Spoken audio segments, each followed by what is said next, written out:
Today, we're talking about Power BI. It is a business intelligence tool by Microsoft, and it gets better and better every year. And in this video, I'm going to give you the essentials that you need to do in a very short amount of time to get you up and running with Power BI as quickly as possible. We'll cover how to install Power BI, transforming data with Power Query, creating relationships between tables, creating a simple dashboard, and uploading that dashboard to the Power BI service for user consumption. Let's get started. So first thing we need to do is install Power BI. If you've never done that before, you could open up the Microsoft Store, and we're just gonna type Power BI. You'll see a couple options here. Don't worry about the report builder. We're gonna download Power BI Desktop. Mine's already downloaded, but you'll click install, and once it's installed, you can open it. This is what Power BI looks like once you've opened it. You'll see a few different options for selecting a data source. Power BI connects to just about every data source out there, whether that's a simple Microsoft Excel file or a SQL Server database, so on and so forth. For our purposes here, we're gonna just start off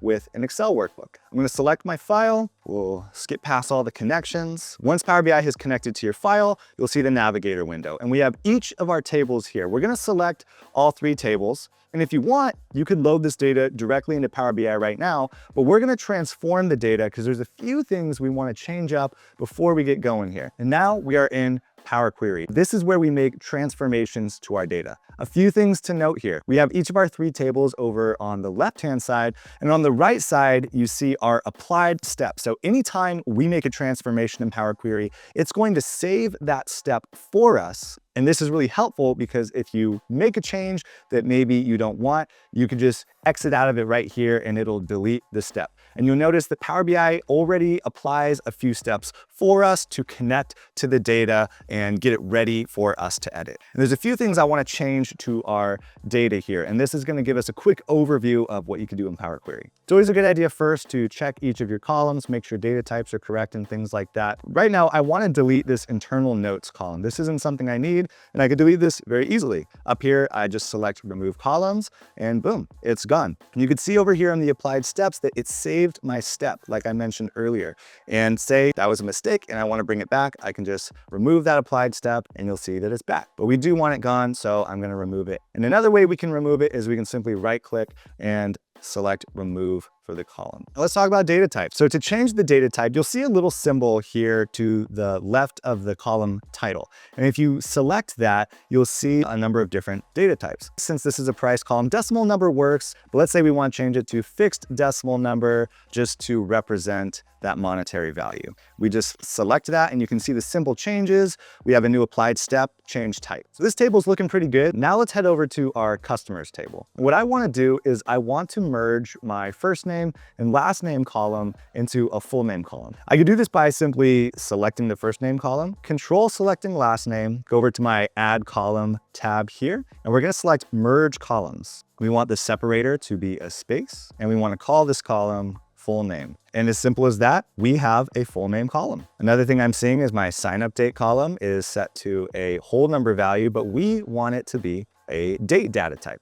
So now you can see those went from numerical values to date values. Let's look at what else we could do. Let's go to our orders table. What I want to do is I want to merge my orders table with my products table so that I can bring in the category and product name column from the product table. And this is going to work kind of like a join would in SQL. And what I can join these two tables on is the product ID column. So we see here product ID, and the product ID column is also present in our products table. So I'll select product ID, go back to my home tab, and I'm going to select merge queries over here on the right. And we'll have this box pop up. So we're going to select the columns that we want to join these tables on. So again, product ID, and we are merging with the products table on the product ID column. You can see I got this little check mark here. We're good to go. The selection matches all the rows available, and we're going to click OK. You can see a new column appears, and it's essentially the whole table.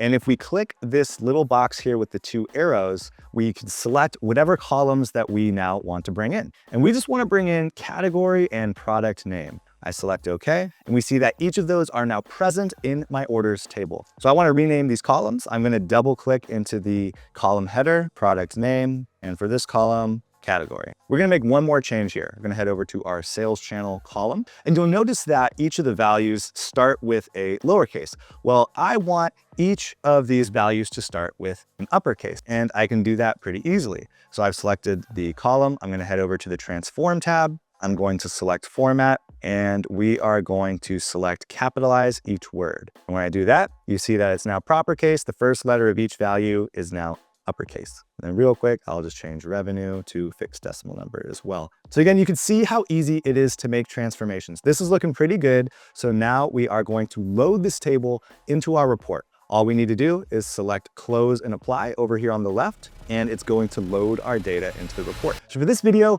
I teamed up with DataCamp to give you a high-level introduction to get up and running with Power BI as quickly as possible. If you're really serious about learning Power BI, then I definitely recommend checking out DataCamp's Power BI Fundamentals track. I'm a huge fan of Power BI. I've taken this course. I've been using DataCamp for years, and this is a great one. It's an ideal course for beginners. It takes you step by step through the whole Power BI workflow, from connecting and cleaning data to building interactive dashboards, just like we're doing here today. You'll use real data sets. You'll get tons of hands-on exercises and do all of it directly in your browser through the DataCamp platform. And if you're looking to go even further and become job ready in Power BI, then the Data Analyst in Power BI course is a great next step. It dives into more advanced topics such as data modeling and real-world case studies. And here's something else. DataCamp has worked directly with Microsoft so that when you complete the track, you get a 50% off voucher to take Microsoft's PL300 exam, which is meant to certify you as a Power BI data analyst. You get plenty of hands-on experience, plus a path towards earning an industry-recognized certification at a discounted price. You'll find links to both tracks in the description of the video and pinned in the comments below.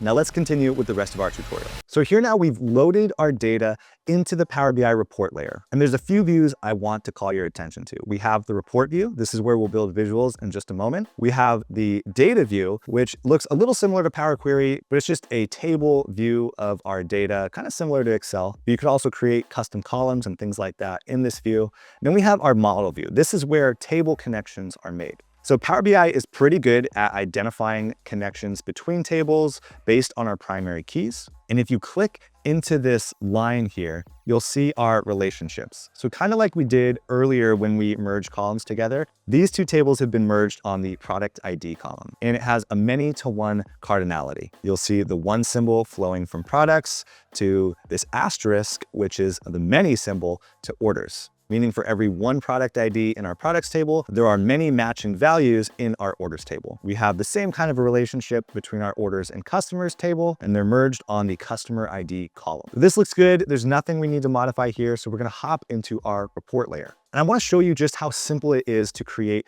visuals in Power BI. We'll create a few visuals, and then I'll show you a framework for building a simple dashboard. In our visualizations pane, we're just going to click the line chart visual. And from here, we just select which columns we want to use for this chart. And we're going to select order date and orders revenue. We're going to move our order date to the x-axis, and you can see we have a simple line chart. And you can see that the order date values are a text value. And what we can do here is we can change the data type in our report layer from whole number to date. I'll just note that this works, but it's best practice to do this in Power Query so that that data type is modified in the data layer. But another quick note with that, anytime you're making transformations in Power Query, you're not affecting the source data, you're only affecting what's in the Power BI report. But for now, totally works to change this data type here in the report layer, and we have our simple line chart. So we're going to select our order date column for the x-axis and our revenue column for the y-axis. So because we only have a year's worth of data represented, we only have a single point here, but we can drill down our data.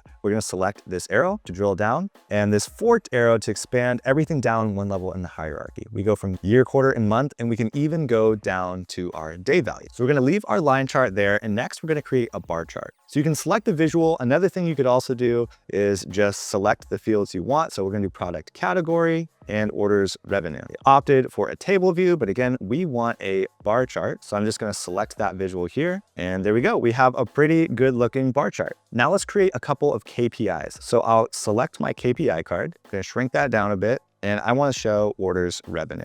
And that's a lot of decimal places. So I'm going to select the column here, and you'll see I have some formatting options up here. Decimal set to auto. I just want to show 2 decimal places, and that looks a little bit better. We're going to create another KPI. So I'm just going to copy paste that. Control C, Control V. And in this one, I want to show the order count. So I'll deselect revenue and I'll select order ID. And you can see it opted to show it as categories. We're gonna move this field to value and we're gonna click this down arrow so that we can change the aggregation to count. And here we have the count of order ID 60. Last thing we want to create is a table. So I'll select our table visual, expand this a bit, and I want to represent a few things here. I want to show full name from our customers table. I want to show products name. I want the order quantity, order revenue, and the order sales channel. So expand this a bit so we could see everything and stretch it out a little bit more.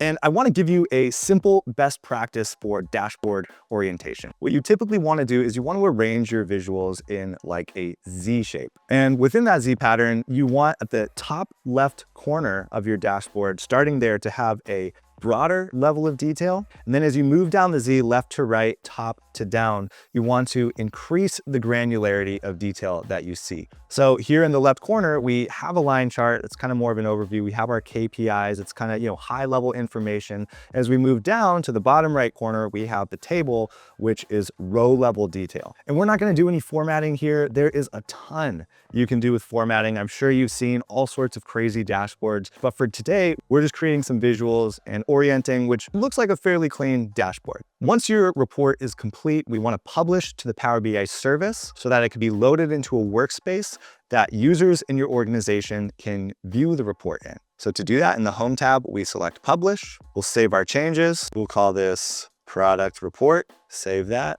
Select the workspace. You might have a company workspace here in your company. I'm just saving it to my personal workspace. We'll select that workspace and it's going to take a moment to publish. Once it's loaded, you can select Got It to stay here in your report view, or you can open up the file in Power BI service. And this is what that report would look like in the Power BI service in the workspace that we've designated. So just a few things to mention here. We can embed the report into SharePoint or the web. We can download this into a PBIX file, save a copy. We could export it to Excel, PowerPoint, PDF. We could share the link with people in our company. And then there's also this edit option. So you can edit this report in the Power BI service. You're more limited in what you can do, and it will only be edited in the service layer, not the actual PBIX file. But if you need to make a quick edit there, you can do so right here. And there you have it, a simple tutorial on getting up and running with Power BI. Like I mentioned earlier, if you are looking to take your Power BI skills even further, check out DataCamp. They have some incredible courses that I've listed in the description. Thanks again for watching, and I'll see you next time.